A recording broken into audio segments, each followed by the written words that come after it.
করে না, অন্যের দোষ থেকে নিজেকে হেফাজত করে, অন্যের দোষ মানুষের কাছে চর্চা করে না। যে দোষ বর্ণনা করলে মানুষটা রাগ করবে এমন গীবত থেকে নিজেকে বাঁচিয়ে রাখে, কারণ গীবত মারাত্মক একটা গুনাহ। আল্লাহর পয়গম্বর বলেন, ইয়াকুমুল গীবাতা ফাইনাল গীবাতা আশাদ্দু মিনাজ জিনা। আল্লাহর রাসূল বলেন, তোমরা গীবত থেকে বেঁচে থাকো, কারণ গীবত জিনার চাইতেও জঘন্য। গীবত এমন একটা মারাত্মক গুনাহ, যে গুনাহটা জিনা ব্যভিচারীর চাইতেও মারাত্মক। আল্লাহর রাসূল বলেন, গীবত জিনা করিলে মানুষ তওবা করিলে আল্লাহ তাআলা ক্ষমা করে দেয়, কিন্তু গীবত বান্দার হক, বান্দার কাছে মাফ না চাইলে আল্লাহ তাআলা মাফ করবেন না।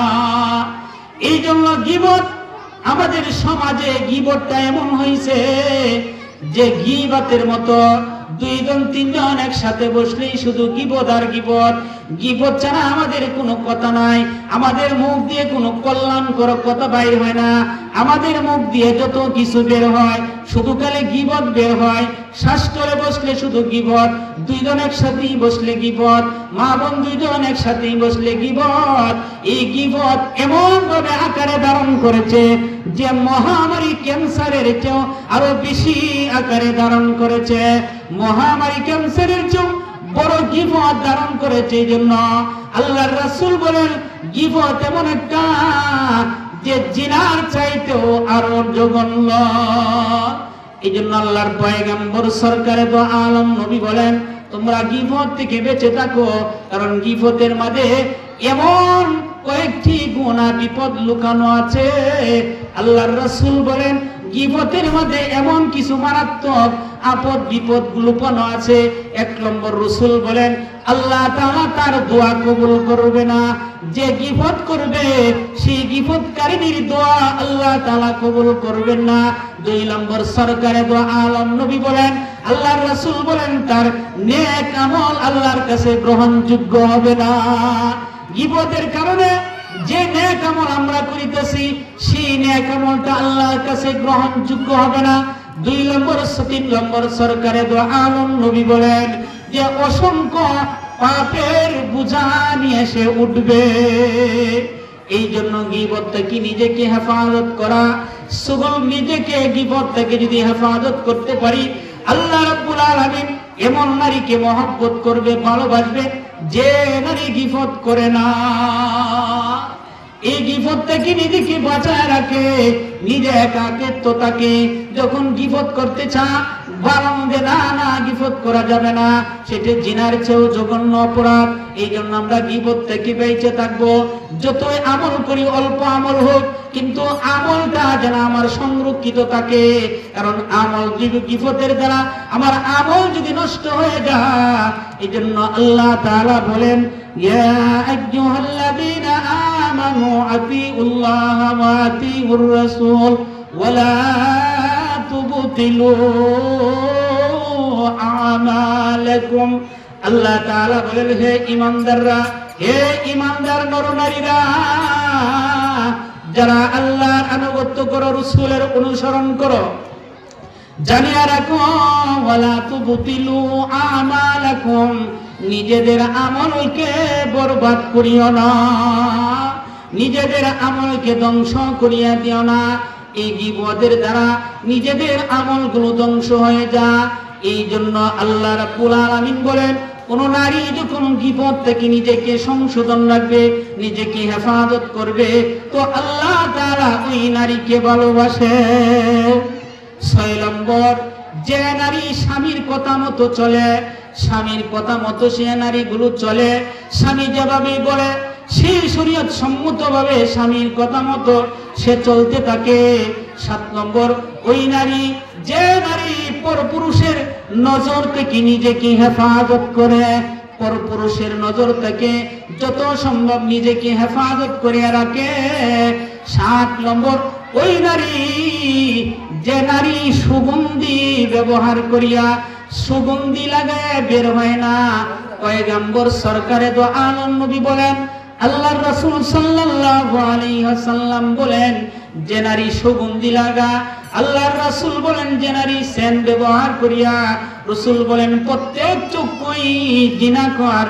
আর যে নারী সুগন্ধি লাগায়া সমাজের ভিতরে, মহল্লার ভিতরে, সমাবেশের মধ্যে অতিক্রম করবে, নবীজি বলেন ওই নারীতে জিনাকার হিসাবে সাব্যস্ত হবে। কারণ নারীরা কোনোদিন সুগন্ধি ব্যবহার করবে না। আল্লাহর রাসূল বলেন যে নারী সুগন্ধি লাগায়া ব্যবহার করিয়া রাস্তা দিয়ে হাঁটিয়া হাঁটিয়া যা, পয়গম্বর বলেন ওই নারীতে জিনাকারী নারী হিসাবে সাব্যস্ত হবে।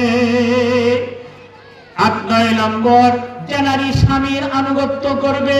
স্বামীর আনুগত্য করা নারীদের জন্য আল্লাহর পয়গম্বর সরকারে দো আলম নবী বলেন নারীরা স্বামীকে কি পরিমাণ আনুগত্য করবে। আল্লাহর রাসূল বলেন দুনিয়াতে আল্লাহ রাব্বুল আলামিনের পরে কোন মানুষকে যদি আল্লাহর পরে কাউকে সিজদা করার নির্দেশ দিত, আল্লাহর রাসূল সাল্লাল্লাহু আলাইহি ওয়াসাল্লাম বলেন নারীদেরকে বলে দিত তারা যেন তাদের স্বামীর পায়ে সিজদা করে। এই জন্য আল্লাহর পয়গম্বর সরকারে তো আলম নবী বলেন কোন নারী যদি স্বামীর আনুগত্য করিয়া মরে মৃত্যুবরণ করে, মরতে তো সকলেরই হবে, মরণ সকলেই হবে। এই মরণটা আপনা আমার যদি ভালো হয়, মরণটা যদি আমি আপনি ভালোভাবে মরতে চাই, পয়গম্বর বলেন কোন নারী যদি স্বামীর হাতে মৃত্যু হয়, আর স্বামী যদি বলেন তার স্ত্রী খুব ভালো ছিল, স্বামী যদি বলে স্ত্রীর প্রশংসা করে, আল্লাহর রাসূল সাল্লাল্লাহু আলাইহি ওয়াসাল্লাম বলেন ওই নারী মরার সাথে সাথে জান্নাতে প্রবেশ করবে, জান্নাতের বিছানা তাকে বিছায়া দিবে। এই জন্য আমরা দুনিয়া থেকে সকলেই মরব।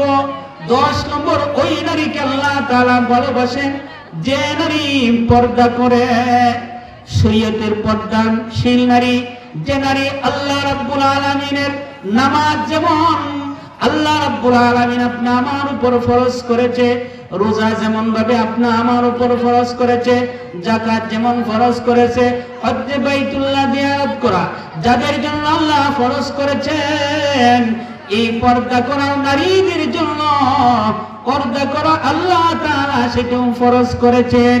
এই ফরজ বিধান যে নারী মানিয়া চলবে, যে নারীকে ফরজ বিধানগুলো পর্দাগুলো লঙ্ঘন করবে না, শরীয়ত মোতাবেক থাকবে, আল্লাহ রাব্বুল আলামিন ওই নারীকেও মহব্বত করে, ওই নারীকেও ভালোবাসে।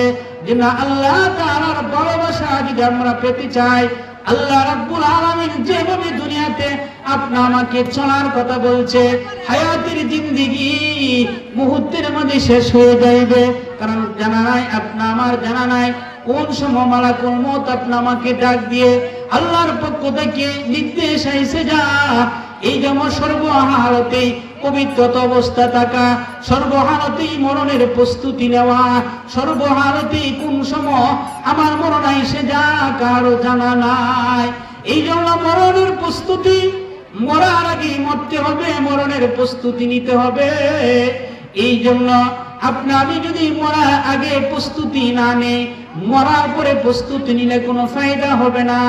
এই জন্য দুনিয়াতে আপনি আমার পাশে আমাদের মা বাপরা দুনিয়া থেকে বিদায় হয়ে গেছে, পাশেই কিন্তু শুয়ে রয়েছে, তারা আপনি আমার কাছে কি চায়, তারা আপনি আমার কাছে কি আবদার করে। আল্লাহর রাসূল সাল্লাল্লাহু আলাইহি ওয়াসাল্লাম বলেন জীবিতদের কাছে মরাদের আবদার হলো বেশি বেশি করে তাদের জন্য দোয়া ইস্তেগফার করা, বেশি বেশি করে দোয়া করা। কিতাবের মধ্যে আসছে আব্দুল্লাহ ইবনে দিনার রাহমাতুল্লাহি আলাইহি, মালিক ইবনে দিনার একদিন জুমার দিন রাতে গুরুস্থানে গেলেন, কবরস্থানে গেলেন। জুমার রাতে যখন গুরুস্থানে গেলেন, কবরের পাশে গেলেন, মালিক ইবনে দিনার রাহমাতুল্লাহি আলাইহি দেখতেছেন যে গুরুস্থানের মধ্যে, কবরস্থানের মধ্যে আকাশ থেকে নূর চমকাইতেছে, আকাশ থেকে যেন নূর নাজিল হইতেছে, গুরুস্থানের মধ্যে নূর বর্ষণ হইতেছে। এই কবরস্থান কতই না ভালো, যে কবরের স্থানের পাশের মধ্যে ছাত্ররা তোয়ালে বলিলেন, ছাত্ররা ফাটা চড়া করতেছে। সেই গুরুস্থানবাসীরা কতই না সৌভাগ্য, যে গুরুস্থানের পাহাড় দিয়ে তোয়ালে বলিলেন ছাত্ররা যা, কুরআনুল কারীম পড়নেওয়ালা ছাত্ররা যা, যে ছাত্ররা আল্লাহর পয়গম্বর বলেন ওই কুরআনওয়ালা ছাত্র যখন রাস্তা দিয়ে হাঁটিয়ে যায়, আল্লাহর রহমতের ফেরেশতারা তার পায়ের নিচে নূরের উপর বিছায়া দেয়। এমন সন্তানরা আপনা আমার মা বাবা কবরে শুয়ে রয়েছে, এমন সন্তানরা আপনা আমার মা বাবার কবরের পাশ দিয়ে যায়। হযরতে হাসান বসরি রাহমাতুল্লাহি আলাইহির কাছে একজন মহিলা আসলেন, ডাক দিয়ে বলে, ওরে হাসান, আমার একটা মেয়ে ছিল, 12-14 বছর বয়স হয়েছিল। মেয়েটার বাবা মরে গিয়েছিল ছোটবেলা, কিন্তু ওই মেয়েটাকে রাখি আমি অন্য জায়গায় বিবাহ বসি না। মেয়ের চেহারার দিকে তাকাইয়া আমি অন্য স্বামী গ্রহণ করি না। আমি আমার সন্তানটাকে বড় লালন পালন করিতাম, বড় যত্ন করিতাম। কিন্তু মেয়ের বয়স যখন 12 থেকে 13 বছর হয়ে গেল, বিবাহের বয়সে উপনীত হইল, এমন সময় আমার এই মেয়েটা দুনিয়া থেকে বিদায় হয়ে যা। আমি আমার মেয়ের সাথে একসাথে করে থাকতাম, মেয়েটাকে বারবার চেহারা দেখতাম।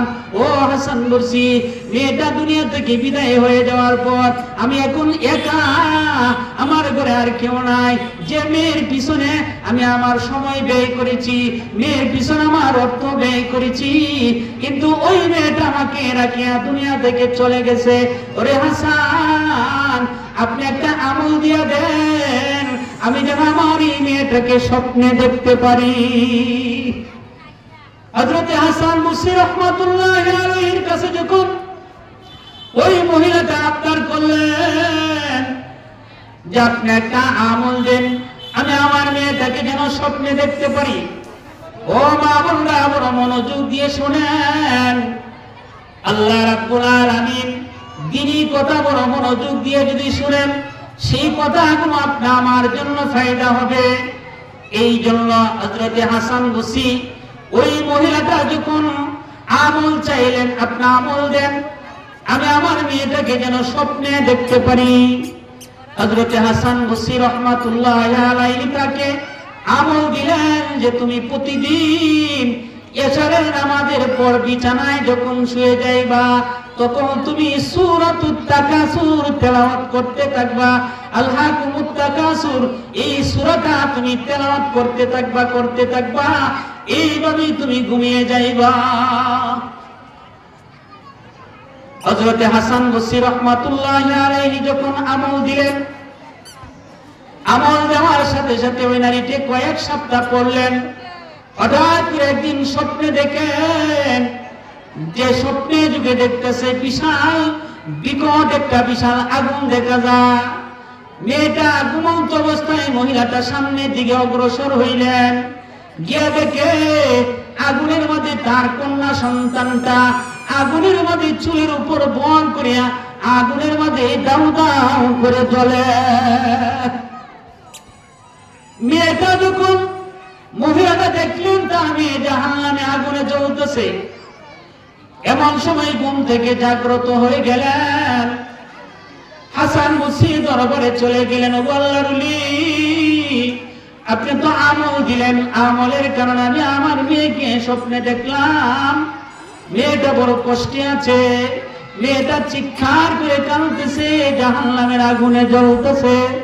ও আল্লাহর ওলি, কি স্বপ্ন দেখলাম, না দেখলেই তো ভালো আছি। হাসান বসরি রাহমাতুল্লাহি আলাইহি ডাক দিয়া বলেন, ও মহিলা শোনো, তুমি কি তোমার সন্তানটাকে কোরআন শিখাইছিলা? তো জি না হুজুর, আমি কোরআন শিখাই না। তুমি কি তোমার সন্তানটাকে দ্বীন শিখাইছিলা? না, আমি দ্বীন শিখাই না, আমার সন্তানটাকে কোনো কিছুই দ্বীন শিখাই না। আল্লাহ রাব্বুল আলামিন আল্লাহর ওলি হাসান বসরি রাহমাতুল্লাহি আলাইহি বলেন, জলদি করে তুমি নিজেকে জাহান্নাম থেকে বাঁচাও। তোমার নারীটাকে, তোমার মেয়েটাকে তো জাহান্নামে পালাইলা, তুমি তোমার নারীকে, তোমার কন্যাকে নিজে জাহান্নাম থেকে বাঁচাইলা না, সন্তানটাকে দ্বীন শিখাইলা না, সন্তান সন্তানটাকে কোরআন শেখাইলা না, সন্তানটাকে দ্বীনের রাস্তা উঠাইলা না, তো তুমি নিজে সন্তান জাহান্নামে পড়তেছে, এখন তুমি তোমাকে নিজেকে জাহান্নাম থেকে বাঁচাও। সন্তান জাহান্নামে গেছে, এখন তুমি তোমাকে নিজেকে জাহান্নাম থেকে বাঁচাও। এই জন্য আল্লাহ তাআলা বলেন, ইয়া আইয়ুহাল্লাযীনা আমানু উ আনফুসাকুম ওয়া আহলিকুম নারা। আল্লাহ বলেন নিজে জাহান্নাম থেকে বাঁচো, নিজের পরিবার পরিজনকে জাহান্নাম থেকে বাঁচাও। এখন সন্তান জাহান্নামে গেছে, তুমি নিজেকে জাহান্নাম থেকে বাঁচাও। ওইভাবে মহিলাটাকে বিদায় করে দিলেন। পরের দিন হযরত হাসান বসরি স্বপ্নে দেখেন জান্নাতের বালাখানার মধ্যে তিনি হাঁটতেছেন, কারণ আল্লাহ ওয়ালারা জান্নাত নিয়ে খেলা করে, সারা দিন জান্নাত জাহান্নামের আলোচনা করে। তো স্বপ্নে যুগে আল্লাহ তাআলা আল্লাহর ওলিদেরকে মাঝে মাঝে জান্নাত দেখা। হযরত হাসান বসরি জান্নাতের মধ্যে হাঁটাচলা করতেছে, হঠাৎ করে দেখা যায় জান্নাতের মধ্যে একটা যুবতী মেয়ে হাঁটতেছে। হাসান বসরিকে দেখে বলে, ওগো আল্লাহর ওলি, আপনি কি আমাকে চিনেন? ও না, তোমাকে তো আমি চিনি না। ও কিছুদিন আগে না আপনার কাছে আমার মা আসছিল, আমি জাহান্নামের মধ্যে পড়ছিলাম। কহ, তোমার মা তো স্বপ্নে বলেছিল তুমি জাহান্নামের মাঝে আগুনের মধ্যে পড়তেছ, এখন দেখো না তুমি জান্নাতে বিচরণ করতেছ। আমি কি ভুল দেখলাম না তোমার মা তোমাকে ভুল দেখলো? মেয়েটা ডাক দিয়ে বলে, না আল্লাহর ওলি, আমার মাও ভুল দেখেন, আপনিও ভুল দেখেন না। তাহলে কারণটা কি? মেয়েটা ডাক দিয়ে বলে, ওগো আল্লাহর ওলি, ওই কবরের পাশ দিয়ে কিছু তালিব বলেন ছাত্ররা গিয়েছিল, কিছু তালিব বলেন ছাত্ররা গিয়া সেখানে কোরআনুল কারীমের তেলাওয়াত করেছিল, কোরআনুল কারীমের তেলাওয়াত করেছিল। আপনার আমার নবী জনাবে মুহাম্মদ সাল্লাল্লাহু আলাইহি সাল্লামের প্রতি কিছু দুরূদ শরীফ তেলাওয়াত করেছিল, পাঠ করেছিল। কোরআন তেলাওয়াত আর দুরূদের বরকতে আল্লাহ তাআলা আমাকে শুধু না, আমি এমন একটা কবরস্থানের মধ্যে আমার মা আমাকে দাফন করেছে যে তাদের আপনজন কবরের পাশে দোয়া করার কারণে, তালেবুল ইলম ছাত্রদের দ্বারা দোয়া করার কারণে এই কবরবাসীদেরকে শুধু আমাকে মাফ করে না, ওই কবরবাসী যত কবরবাসী এখানে শুয়ে আছে সমস্ত কবরবাসীদেরকে আল্লাহ তাআলা মাফ করে দিয়েছে। আল্লাহ রাব্বুল আলামিন এই জন্য তালেবুল ইলম ছাত্ররা তাদের দোয়া আল্লাহ তাআলা কবুল করেন। তারা যখন দুরূদ শরীফ পড়ে এই কবরের পাশ দিয়ে, কবরওয়ালারা কতই না সৌভাগ্য যে তাদের আপনজন এখান থেকে বসে বসে দোয়া করিতেছে, তাদের আপনজন দোয়া করতেছে, তাদের আপনজন তাদের জন্য দোয়া করিতেছে। বলতেছিলাম মালিক ইবনে দিনার রাহমাতুল্লাহি আলাইহি, তিনি যাইলেন জুমার রাতে কবরস্থানের পাশে যখন গেলেন, দেখেন কবরস্থানের মাঝে নূর চমকাইতেছে, নূর বর্ষণ হইতেছে। তিনি চিৎকার দিয়ে বললেন, লা ইলাহা ইল্লাল্লাহ। চিৎকার দিয়ে বললেন, লা ইলাহা ইল্লাল্লাহ। সম্ভবত আল্লাহ ওই কবরবাসী সকলকে মাফ করে দিয়েছে। অদৃশ্যভাবে আওয়াজ আসলো, ওরে মালিক মাফ করে না রে মালিক। এখানে আল্লাহ তাআলার এক মুমিন বান্দা হাদিয়া পাঠাইছে, এই হাদিয়ার বদৌলতে আসমান থেকে নূর বর্ষণ হইতেছে। মালিক জিজ্ঞাসা করলেন, কিসের হাদিয়া? ডাক দিয়া বলেন, ওই মুমিন কবরস্থানদের জন্য তাদের আপনজন 2 রাকাত নামাজ পড়িয়া আল্লাহ তাআলার কাছে দোয়া করেছে, ওগো আল্লাহ, এই 2 রাকাত নামাজের সওয়াব তুমি কবরবাসীদের পৌঁছায় দাও। এই দোয়ার বদৌলতে কবরের মধ্যে নূর চমকাইতেছে। এই দোয়ার বদৌলতে আল্লাহ তাআলা কবরের মধ্যে নূর বর্ষণ করিতেছে। মালিক ইবনে দিনার রাহমাতুল্লাহি আলাইহি বলেন, তার নিয়ত হইল আমিও প্রতি জুমার রাতে 2 রাকাত নামাজ পড়ব। মালিক ইবনে দিনার ইরাদা করলেন, ইচ্ছা করলেন, আমিও প্রতি জুমার রাতে 2 রাকাত নামাজ পড়িয়ে কবরবাসীদের জন্য বসকায়া দিব, কবরবাসীদের সওয়াবের রেসানি করব আমি। মালিক ইবনে দিনার রাহমাতুল্লাহি আলাইহি এইভাবে প্রতি জুমার রাত্রে তিনি 2 রাকাত নামাজ আদায় করিয়া ওই কবরবাসীদের জন্য মাইয়াতের জন্য পৌঁছায় দেয়। এইভাবে যখন দোয়া করতেছিল, এইভাবে দোয়া করতেছে, ওয়াকিয়াতের মধ্যে লেখেন একদিন মালিক ইবনে দিনার স্বপ্নে নবী করিম সাল্লাল্লাহু আলাইহি সাল্লামকে দেখে বলল, আল্লাহর নবী আসিয়া মালিককে ডাক দিয়া বলে, মালিক রে, তুমি যে কবরবাসীদের জন্য দোয়া করিতেছ, এর বিনিময়ে আল্লাহ তাআলা তোমাকে ক্ষমা করে দিছে। এরে মালিক, শুধু ক্ষমা না, শুনো মালিক, তুমি যেই কবরবাসীদের জন্য যে পরিমাণ দোয়া করলা, যে পরিমাণ দোয়া তুমি করতেছ, ওই পরিমাণ তোমার জন্য আল্লাহ জান্নাতের মধ্যে ঘর নির্মাণ করেছে। জান্নাতের মধ্যে ঘর নির্মাণ করিয়াছে। এই জন্য আমি যদি আমার আপনজন এই জায়গায় শুয়ে আছে, তাদের জন্য যদি আমি দোয়া ইস্তেগফার করি, এই আমলটার সাথে সাথে তাদের কবরস্থানে পৌঁছে যা। হাদিসের মধ্যে আসছে, আল্লাহর পয়গম্বর সরকারে দো আলম নবী কিয়ামতের দিন হাসরের ময়দানে মানুষের পিছনে দেখা যাবে আমলের পাহাড় পরিমাণ আমল। লোকটা জিজ্ঞাসা করবে, আল্লাহ, আমার পিছনে তো আমল কোথায় থেকে আসলো? দুনিয়াতে তো আমি এমন আমল করি না, এত বেশি আমল করি না রে মৌলা, যে আমল আমার পিছনে পাহাড়ের মতো দেখা যাইতেছে। আল্লাহ রাব্বুল আলামিন, আল্লাহর রাসূল বলেন, আল্লাহ তাআলা ডাক দিয়ে বলবে, ওরে বান্দা, তোমার আপনজন তোমার জন্য দোয়া ইস্তেগফার করেছিল, তুমি যে ইস্তেগফার করার কারণে, এই কারণে আল্লাহ তাআলা তোমার কবরের মধ্যে আপনজনের দোয়ার বরকতে তোমার পিছনে আমলের পাহাড়ের মতো দেখা যায়। এই জন্য আল্লাহর রাসূল বলেন, কিছু কিছু মানুষের কবরের মধ্যে তাদের মর্যাদা বৃদ্ধি পাইতে থাকবো, মর্যাদা বাড়তে থাকবো। আল্লাহর রাসূল সাল্লাল্লাহু আলাইহি ওয়াসাল্লাম বলেন, ওই কবরবাসীরা ডাক দিয়া বলবে, আল্লাহ, কবরের মধ্যে আমার মর্যাদা কেন বাড়তেছে? ও আল্লাহ, কবরের মধ্যে যদি কোরআনুল কারীমের তেলাওয়াত করি, 1 কোটি বার খতম দিলেও তো সরিষার দানা পরিমাণ সওয়াব হবে না। কবরের মধ্যে যদি কিয়ামত পর্যন্ত মানুষ সিজদায় পড়ে থাকে, কোনো সওয়াব হবে না। এই দুনিয়ার হায়াতের জিন্দেগিতে যদি রে মা আপনি যদি একবার সুবহানাল্লাহ বলি, একবার যদি আলহামদুলিল্লাহ বলি, একবার যদি আল্লাহু আকবার বলি, তো আমার জন্য জান্নাতের মধ্যে বীজ বপন করা হবে, জান্নাতের মধ্যে বাগান হবে। আল্লাহর রাসূল বলেন, কিছু কিছু মানুষের জান্নাতে যখন যাইব, জান্নাতের মধ্যে দেখব মরুভূমি, পাশের জান্নাতের মধ্যে দেখা যাবে বাগান সজ্জিত, সুন্দর মনোরম। কারণ বাগান থাকলে তো সুন্দর থাকে, মনোরম থাকে। এমন ভাবে লোকটা ডাক দিয়ে বলবে, আল্লাহ, পাশের জান্নাতের মধ্যে দেখলাম কত সুন্দর বাগান দেখা যায়, কত সুন্দর গাছ দেখা যায় রে মওলা, কিন্তু আমার জান্নাতটা মরুভূমির মতো শুয়ে, আমার জান্নাতের মধ্যে কোনো গাছ নাই, মরুভূমির মতো দেখা যায়। আল্লাহ রাব্বুল আলামিন ডাক দিয়া বলবে, ওরে বান্দা বান্দি, দুনিয়াতে ওই লোকটা, পাশে যে লোকটাকে দেখতেছো, জান্নাতের মধ্যে বাগান সুন্দর, সে হায়াতের জিন্দেগিতে বেশি বেশি সুবহানাল্লাহ বলেছে, বেশি বেশি আলহামদুলিল্লাহ বলেছে, বেশি বেশি আমার নামের তাসবিহ পড়েছে।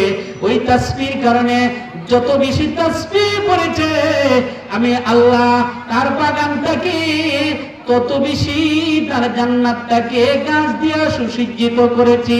আর তুমি দুনিয়াতে ছিলা, কিন্তু তাসবিহ পড়ো নাই। এই তাসবিহ না পড়ার কারণে তোমার জান্নাত পাইছো, কিন্তু জান্নাত মরুভূমি। এই জন্য আল্লাহর রাসূল বলেন, জান্নাতের মাটি বড় উর্বর, জান্নাতের মাটি উর্বর মাটি। দুনিয়াতে যদি বেশি বেশি করে তাসবিহ তাহলিল করে, বেশি বেশি করে আল্লাহ তাআলার জিকির ইস্তেগফার করে, তো এই বাগানের মধ্যে আল্লাহ তাআলা ওই জান্নাতের মধ্যে আমার জন্য বাগান সুসজ্জিত করিবে। এই জন্য আমি যদি জান্নাতের বাগানটাকে সুসজ্জিত করতে চাই, দুনিয়াতে আমার আমল করে যাইতে হবে। দুনিয়াতে আমাকে আমল দিয়ে সাজায়া পরকালে আমার জন্য যে যত বেশি দুনিয়াতে আমল করব পরকালে তার তত বেশি সৌন্দর্য হবে। এই জন্য দুনিয়াটা আপনার জন্য আখিরাতের ক্ষেত স্বরূপ। এই দুনিয়া থেকে যদি আমি আপনি আমল করতে পারি, সেই আমলটা আপনার জন্য নাজাত হবে। ওই আমলের বিনিময়ে আল্লাহ তাআলা আপনাকে জাযা দিবে, প্রতিদান দিবে। এই জন্য হায়াতের এই জিন্দেগিতে যেন আমরা সুন্দরভাবে আমল দিয়ে সাজাইতে পারি। সময় কিন্তু চলে যাইবে, আমি আপনি যদি ইবাদত নাও করি, হায়াত থেকে জীবন চলে যাইবে। ইবাদত করলেও যাইবে, ইবাদত না করলেও যাইবে। কিন্তু আপনি আমার ইবাদত বেশি বেশি করা, হায়াতের জিন্দেগির মাঝে বেশি বেশি করে তাসবিহ তাহলিল করা, বেশি বেশি করে আস্তাগফিরুল্লাহ আস্তাগফিরুল্লাহ পড়া, বেশি বেশি করে আপনি আমার আপনজনের জন্য আল্লাহ তাআলার কাছে দোয়া করা, বেশি বেশি দান খায়রাত করা, সদকা করা। ইহা দ্বারাতে সদকা দ্বারাতে আল্লাহর রাসূল একদিন ঈদগাহে মাঠের দিকে যাচ্ছেন। আল্লাহর রাসূল সাল্লাল্লাহু আলাইহি ওয়াসাল্লাম বলেন, আমি যখন মেরাজে গিয়েছিলাম নারীর সম্প্রদায়কে বেশি জাহান্নামে দেখে আসি। ও নারীরা, তোমরা যদি জাহান্নাম থেকে বাঁচতে চাও, নবীজি বলেন, তাহলে বেশি বেশি করে সদকা করো, বেশি বেশি করে দান খায়রাতের মাধ্যমে নিজেকে জাহান্নাম থেকে বাঁচাও। কারণ সদকা এমন একটা আমল, সামনে বিপদ আসতেছে, এই বিপদটা আল্লাহ তাআলা সদকার দ্বারা উদ্ধার করিয়া দেয়। সদকা এমন একটা যে আপনার আমার বিপদ আসতেছে, এই বিপদটা সদকার মাধ্যমে আল্লাহ তাআলা উঠাইয়া দেয়। এই জন্য দান বেশি বেশি করে করা। আম্মা জান আয়েশা রাদিয়াল্লাহু তাআলা আনহা আল্লাহর পয়গম্বরকে একদিন জিজ্ঞাসা করেন, ওগো সরকার, আপনি দুনিয়া থেকে বিদায় হয়ে যাবেন, আপনি ইন্তেকাল করবেন, আপনার বিবিরা যারা দুনিয়াতে বেঁচে আছে, ওই বিবিদের মধ্যে সর্বপ্রথম কে আপনার সাথে সাক্ষাৎ করবে? আল্লাহর রাসূলকে আম্মা জান আয়েশা প্রশ্ন করলেন, ইয়া রাসূলুল্লাহ, সর্বপ্রথম আপনার সাথে কে মুলাকাত করবে, আপনার সাথে কে সাক্ষাৎ করবে? আল্লাহ রাসূল উত্তর দিলেন, ওরে আয়েশা, আমি ইন্তেকালের পর আমার বিবিদের মধ্যে সর্বপ্রথম ওই বিবি আমার সাথে সাক্ষাৎ করবে যার হাতটা লম্বা। যার হাত লম্বা সে আমার সাথে সাক্ষাৎ করবে। আম্মা জান আয়েশা রাদিয়াল্লাহু তাআলা আনহা বলেন, তো আমি একটা কাঠের টুকরা হাতে নিলাম, কাঠের টুকরা হাতে নিয়া নবীজির বিবিদের হাত মাপতে লাগলাম, কার হাতটা বেশি লম্বা সে আল্লাহর পয়গম্বরের সাথে কবরের জগতে সর্বপ্রথম তার সাথে নবীজি মোলাকাত করবেন, নবীজি তার সাথে সর্বপ্রথম সাক্ষাৎ করবেন।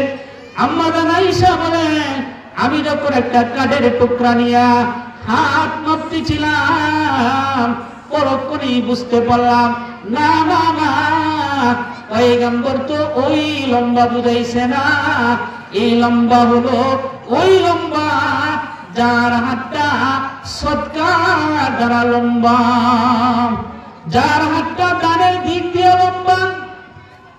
তো নবীজির বিবিদের মধ্যে সবচেয়ে দানবীর ছিলেন যার হাতটা লম্বা ছিলেন, হাদিসের মধ্যে যাকে উম্মুল মাসাকিন বলা হয়, যাকে মিসকিনের মা বলে সম্বোধন করা হয়। আল্লাহর রাসূল যাকে মিসকিনের মা বলে বলে সম্বোধন করতেন, তিনি হলেন হযরতে যায়নাব রাদিয়াল্লাহু তাআলা আনহা। উনি বেশি বেশি করে দান করতেন। আল্লাহর রাসূলের বিবিদের মধ্যে উম্মুল মাসাকিন বলা হইতো, মিসকিনদের মা বলে সম্বোধন করতেন। হযরতে যায়নাব বেশি বেশি করে দান করতেন। হযরতে যায়নাব রাদিয়াল্লাহু তাআলা আনহা বেশি বেশি করে দানবীর ছিলেন। হযরতে যায়নাব রাদিয়াল্লাহু তাআলা আনহা বেশি বেশি দানবীর হওয়ার কারণে আল্লাহর রাসূল তাকে মিসকিনের মা বলে সম্বোধন করেছে। মিসকিনের মা যদি আমরা হইতে চাই, আমরা যদি মিসকিনের অসহায়, আল্লাহর রাসূলের এই সনদটা শুধু যায়নাবকে না, পৃথিবীতে যত মানুষ আছে, যত নারী আছে, ওই নারী যদি দানবীর হয়ে যায়, হতে পারে ওই তার নামটাও মিসকিনের মা হিসাবে সম্বোধন হয়ে যায়। এই জন্য আল্লাহর রাসূল সাল্লাল্লাহু আলাইহি ওয়াসাল্লাম বলেন, এমন একটা সময় আসবে মানুষ দান করার জন্য সদকা টাকা নিয়ে রাস্তায় রাস্তায় ঘুরবে, কিন্তু একটা মানুষ পাবে না দান দেওয়ার মতো কোনো মানুষ পাবে না।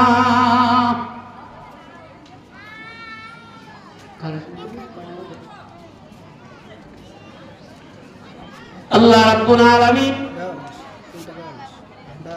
রাসূল করিম সাল্লাল্লাহু আলাইহি ওয়াসাল্লাম বলেন, আল্লাহর রাসূল সাল্লাল্লাহু আলাইহি ওয়াসাল্লাম বলেন যে এমন একটা যুগ আসবে যে যুগে মানুষ সদকা দান খায়রাত টাকা নিয়ে ঘুরবে, কিন্তু একটা মানুষও পাবে না সদকা নেওয়ার জন্য। এই জন্য রে মা, এমন সন্তান দুনিয়াতে রেখে যাও যে সন্তানটা মরার পরে দান খায়রাত করবে, এমন সন্তান পাওয়া বড় কঠিন। এই জন্য নিজের হাতে দান করে দাও। রাসূল বলেন, কোন মানুষ যদি নিজের হাতে, নিজের শ্রম, নিজের মেহনতে, নিজের হাতে সুস্থ অবস্থা দান করিয়া যায়, ওই দানটা আল্লাহ তাআলার কাছে এত দামি, ওই দানটা এত দামি হয়, এই দানটা মানুষ মরে যাওয়ার পরে কিয়ামত পর্যন্ত তার কবরের মধ্যে সওয়াব পৌঁছতে থাকে। এই জন্য আল্লাহর রাসূল বলেন, এমন তুমি সুস্থ অবস্থা দান করবা, ওই দানটা কবরের মধ্যে তোমার পৌঁছতে থাকবে। এই জন্য আবু কিলাবা নামে একজন কাইলুবি, কিতাবের মধ্যে আসছে, ইমাম কাইলুবি রাহমাতুল্লাহি আলাইহি বলেন, আবু কাইলুবি রাহমাতুল্লাহি আলাইহি বলেন, আবু কিলাবা রাহমাতুল্লাহি আলাইহি বড় একজন বুজুর্গ ছিলেন। একদিন স্বপ্নে দেখে কবরস্থানের সমস্ত মাইয়াতকে স্বপ্নে দেখলো, যারা শুয়ে আছেন কবরে তাদেরকে স্বপ্নে দেখলো কিছু কবরের মাঝে নূর চমকাইতেছে, পাশে নূর আছে, কিন্তু একটা কবর বড় অন্ধকার, এক কবরে কোনো বাতি নাই, কোনো আলো নাই, ভীষণ অন্ধকার। আবু কিলাবা স্বপ্নে যুগে জিজ্ঞাসা করলেন, ওরে আল্লাহর বান্দা, তোমার পাশে কবরের মাঝে নূর চমকাইতেছে, তাদের কবরের মাঝে দেখা যা আমলের স্তূপ দেখা যা, কিন্তু তোমার কবরের মাঝে কেন অন্ধকার? তোমার কবরটা কেন অমাবস্যা রাতের মতো অন্ধকার হয়ে আছে?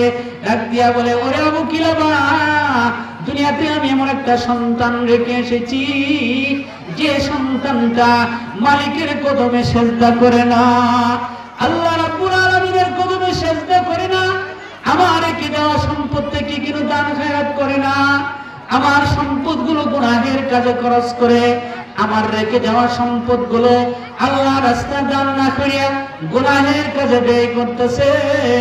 এই সন্তানের কারণে আজকে আমার কবরের মাঝে অন্ধকার। কারণ সন্তান যদি দুনিয়াতে ভালো হয়, এই বাবার একটা গুণ যেমন আপনি আমার কবরের মাঝে আলো। সন্তান যদি দুনিয়াতে খারাপ থাকে, এই খারাপের কারণে কবরের মাঝে আপনি আমার শাস্তি হবে। এই জন্য আবু কিলাবাকে বলে, ও আল্লাহর ওলি, আমার এই সন্তানটা, এই কারণ যে সন্তানটা নামাজ পড়ে না, আমার জন্য দোয়া করে না। আবু কিলাবা ঘুম থেকে জাগ্রত হয়ে সকালবেলা ফজরের নামাজের পর ওই ঘুমন্ত স্বপ্নে যুগে যে যুবকটাকে দেখেছিল, ওই যুবকের বাড়িতে চলে যা। যুবককে ডাক দিয়ে বলে, ওরে যুবক, তোমার বাবা ইন্তেকাল করেছে, তোমার বাবার রেখে যাওয়া সম্পদ তুমি দান খায়রাত করো না, তুমি নামাজও পড়ো না, তোমার বাপ কবরের মধ্যে বড় অশান্তিতে আছে, তোমার বাপ কবরের মধ্যে বড় কষ্ট আছে। সন্তান যদি প্রকৃত বাবার সন্তান হয়, মাতা পিতা কবরের আযাবের কথা যখন শুনে সন্তানরা দিলটা নরম হয়ে যা, চোখের পানি ছেড়ে দে। কারণ যে বাবা সন্তানকে লালন পালন করেছে, কত কষ্ট করে তার মুখে লোকমা দিয়েছে, মা যদি জাহান্নামী হয়ে যা, সন্তান যদি শুনে মা জাহান্নামী হয়ে গেছে, তো সন্তান মনটা ভেঙে গেল। সাথে সাথে আবু কিলাবা হাত ধরে বলে, ও আবু কিলাবা, শুনো শুনো, আমার বাবা রেখে যাওয়া সম্পদ থেকে কিছু দান খায়রাত করব। এখন থেকে আমি নামাজ পড়ে আমি আমার মা বাবার জন্য দোয়া করব। এইভাবে কিছুদিন যাওয়ার পরে আবার আবু কিলাবা স্বপ্নে দেখেন কবরস্থানের মাঝে যে লোকটার কবর অন্ধকার ছিল, ওই লোকটার কবর সমস্ত কবরের চেয়ে বেশি আলোকিত। সমস্ত কবরের চালকৃত হওয়ার পর আবু কিলাবা স্বপ্নে জিজ্ঞাসা করলেন, ওরে ভাই, তোমার এই কবরে না অন্ধকার ছিল? আবু কিলাবাকে বলেন, আল্লাহ তোমার প্রতি কল্যাণ করুক, তুমি আমার সন্তানটাকে জাহান্নাম থেকে বাঁচাইলা। আমার সন্তানটার কাছে যখন আমার এই কষ্টের কথা তুলে ধরলা, আমার সন্তানটা কেন নামাজ পড়ে আর আমার রেখে যাওয়া সম্পদ রেখে দান খায়রাত করে, এই দানের সওয়াব আর আমার সন্তানের দোয়ার সওয়াব আমার কবরে বসতেছে আর আমার কবরটা আলোকিত হইতেছে। এই জন্য আমার কবরের মধ্যে আলোকিত হইতেছে। ও মা বোনরা, হায়াতের জিন্দেগিতে আপনার আমার বাবা নাই, যদি মা নাই, দুনিয়ার থাকতে আপনার আমার মা বাবা, অবশ্যই তার জন্য সেবা শুশ্রূষা করা হইতো, তাকে খাবার নেওয়া হইতো। কিন্তু না না, যারা দুনিয়া থেকেও যদি চলে যায়, আপনার আমার নবী জনাবি মুহাম্মদ সাল্লাল্লাহু আলাইহি সাল্লাম বলেন, অন্য অন্য উম্মতের জন্য ওই রাস্তা ছিল না। কারণ কবরে যখন ইন্তেকাল হয়, অন্য উম্মতের জন্য দোয়ার কোনো সাবজেক্ট ছিল না, কবরের মধ্যে আমল বসতো না। কিন্তু উম্মতি মুহাম্মদের জন্য আল্লাহ তাআলা এমন একটা নিয়ামত রাখছে, সন্তান যদি দোয়া করে আর এই সন্তান যদি কোনো দান খায়রাত করে, এই দানের সওয়াবটা তার কবরে পৌঁছে যায়। আল্লাহর রাসূলের একজন বুখারীর বর্ণনা, আল্লাহর পয়গম্বরের কাছে একজন সাহাবী আসলেন, উবাইদ ইবনে সামিত রাদিয়াল্লাহু তাআলা আনহু, বলেন, ইয়া রাসূলুল্লাহ, আমি প্রবাসী ছিলাম, দূরে ছিলাম, আমার মা ইন্তেকাল হয়েছে, আমার মাকে আমি দাফন করতে পারি না, আমার মাকে আমি কাফন দাফন করতে পারি না, আমি সফরে ছিলাম, জানাজায় অংশগ্রহণ করতে পারি না গো পয়গম্বর, আমি যদি আমার মা বাবার জন্য কিছু দান খায়রাত করি, এই দানটা কি আমার মা বাবার কবরে পৌঁছবে কিনা?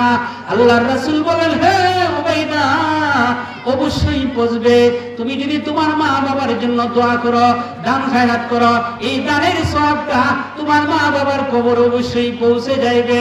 হযরত উবাইদা রাদিয়াল্লাহু তাআলা আনহু ডাক দিয়া বলেন, ওগো সরকার, আপনি সাক্ষী থাকেন, ওই মিরহাত নামের যে একটা বাগান আছে, খেজুরের বাগান আছে, শত শত খেজুরের গাছ, এই বাগানটা আমি আমার মায়ের জন্য দান করে দিলাম। সুবহানাল্লাহ। যে সাহাবায়ে কেরাম মা কবরে শান্তিতে থাকুক, এই শত শত খেজুরের গাছের বাগানটা মায়ের জন্য দান করে দিলেন। এই জন্য আমি আপনি যদি এই মাদ্রাসার জন্য, যে মাদ্রাসার কোরআনের পাখিরা আপনি আমার জন্য সর্বদাই দোয়া করবে, এদের জন্য যদি আপনি আমি দান করি, এই কবরস্থানের পাশেই গুরুস্থান, এই মাদ্রাসার পাশেই গুরুস্থান, এখানে আপনি আমার আপনজন শুয়ে আছে, তারা অপেক্ষা আছে, ওরে সন্তান, নসিহতগুলো শুনতাছ, কত না তোকে যত্ন করিতাম, কত কিছু তোকে বাজার থেকে আনতাম, কত মজা, আজকে আমি নাই রে সন্তান, তুই না আমার পাশে ওয়াজ নসিহত শুনতাছ, কিছু দান কর। এই